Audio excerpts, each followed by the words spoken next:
प्रिय बंधु, देखना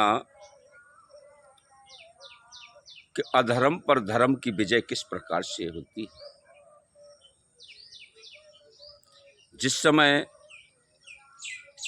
भगवान राम रावण का युद्ध लंका में चल रहा था, उसी समय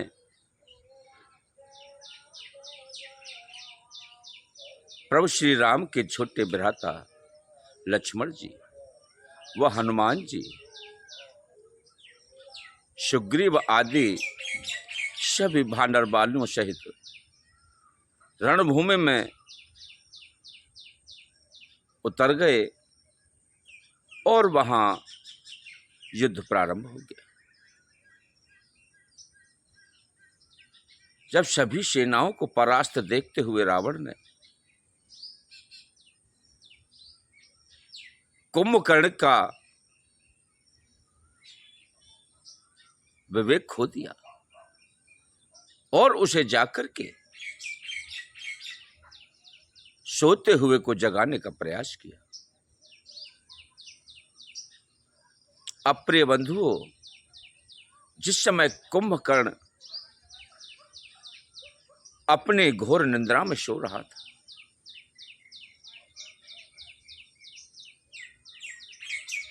तो वह जगता ही नहीं, तो उस पर हाथियों के द्वारा उसे जगवाया गया। काफी मल्ल उसे जगाने के लिए प्रयासरत हैं।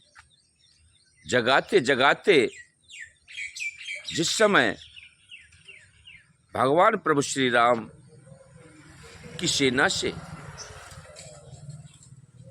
व्याकुल होते और रावण अपने विषय में बड़ा ध्यान करता है कि किस प्रकार से इस वनवासी पर विजय प्राप्त हो। तो प्रिय बंधुओं, उसके ऊपर जगाने का कोई प्रभाव नहीं पड़ा, तो उसके पास मदरा का अंबार लगा दिया गया, मांस का अंबार लगा दिया गया और उसे किसी तरह से जगाया गया। जब जगते ही उसने प्रभु श्री राम के विषय में यह जाना कि भगवान प्रभु श्री राम से युद्ध चल रहा है, तो उसने रावण को परामर्श दिया कि हे भैया, भगवान प्रभु श्री राम साक्षात नारायण है, विष्णु का अवतार है। आप उनसे वैर भाव छोड़ करके उनसे संधि कर लीजिए, उनकी भार्या को उन्हें वापस कर दीजिए। भगवान राम की शरण में जाना ही आपके लिए कारगर, इसलिए आप मेरे वचनों को मान करके भगवान प्रभु राम से संधि कर लीजिए। लेकिन रावण की कुछ समझ में नहीं आया। उसने कहा कि अरे मूर्ख, तू मुझे उपदेश दे रहा है और मैं क्या उपदेश सुनने के लिए तेरे पास आया हूं? अगर भाई की सहायता नहीं कर सकता तो ऐसे भाई का क्या लाभ? उसकी बुद्धि खराब करने के लिए उसने कहा मुझे भूख लगी। उसे मांस का ढेर खिलाने के लिए दिया गया, मदरा का पान कराया गया। जब मदरा का पान करके मदमस्त हो गया तो प्रिय बंधुओं, यहां बड़ा सोच का विषय है कि यही हमको कुछ विचार करना चाहिए। जब मनुष्य का विनाश होता है तो वह इसी प्रकार की घटनाओं को अंजाम देता है।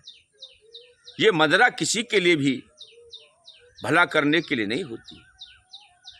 जब इसका पान करने के बाद में विवेक खराब हो जाता है, बुद्धि खराब हो जाती है, तो जो काम करने के नहीं होते, जो कार्य करने के नहीं होते, उन कार्यों को कर बैठता है।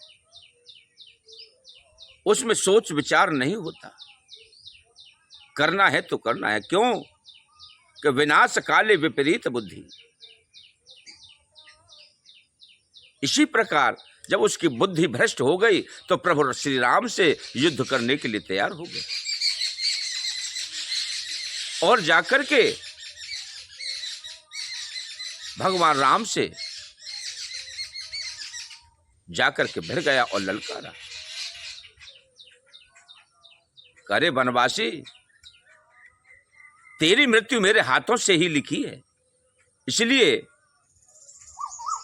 यमलोक को जाने के लिए तैयार हो जा। जो साक्षात नारायण हैं उनके लिए ऐसा बोलता है। भगवान राम ने भी कहा कि अरे मूर्ख, तू भी दैत्य कुल में पैदा होने के बाद मैंने तो समझा था कि विश्वेश्वर वाक्य पुत्र है, किसी में तो इस प्रकार का विवेक होगा, लेकिन एक विभीषण ही ऐसे हैं जिन्होंने धर्म का रास्ता अपनाया और अधर्म का त्याग किया। तुम्हारी सबकी बुद्धि भ्रष्ट हो चुकी है और आप अगर यमलोक को जाना ही चाहते हो तो तैयार हो जाइए युद्ध के लिए। दोनों में घनघोर युद्ध हुआ। इधर से उधर से बाणों की बौछारें होने लगी। तीर पे तीर चलते हैं, गदा पे गदाएं चलती हैं, अस्त्र शस्त्र सभी घनघोर तरीके से एक दूसरे पर हमलावर होते हैं और कुंभकर्ण की दोनों भुजाओं को काट डाला प्रभु श्री राम ने। अब निहत्था हो गया, हाथों से वंचित हो गया।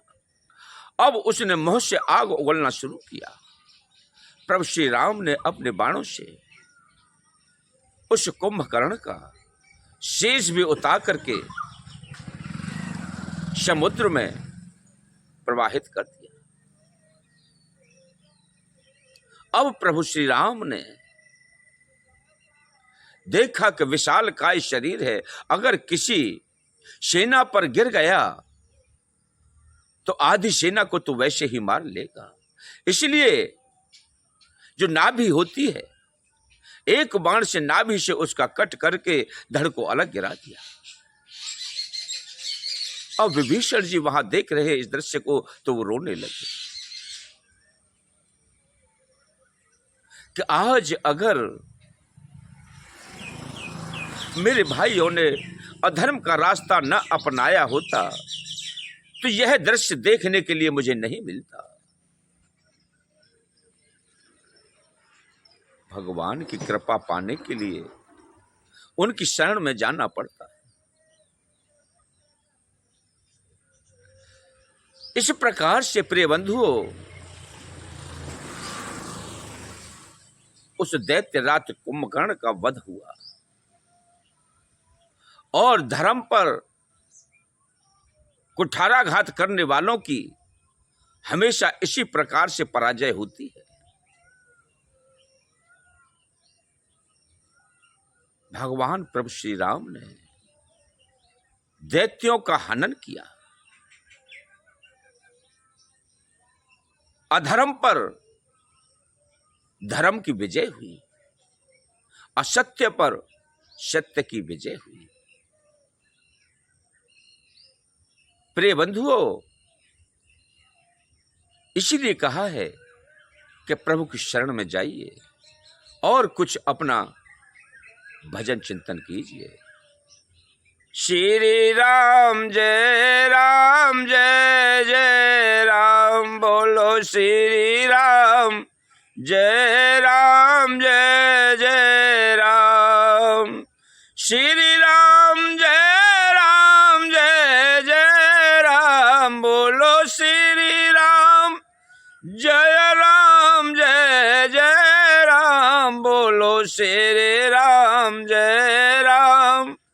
जय जय राम, बोलो श्री राम जय राम, जय जय राम।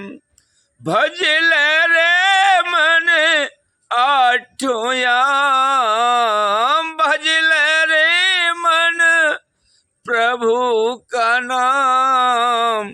श्री राम जय जय राम, बोलो श्री राम जय जय राम, बोलो श्री राम जय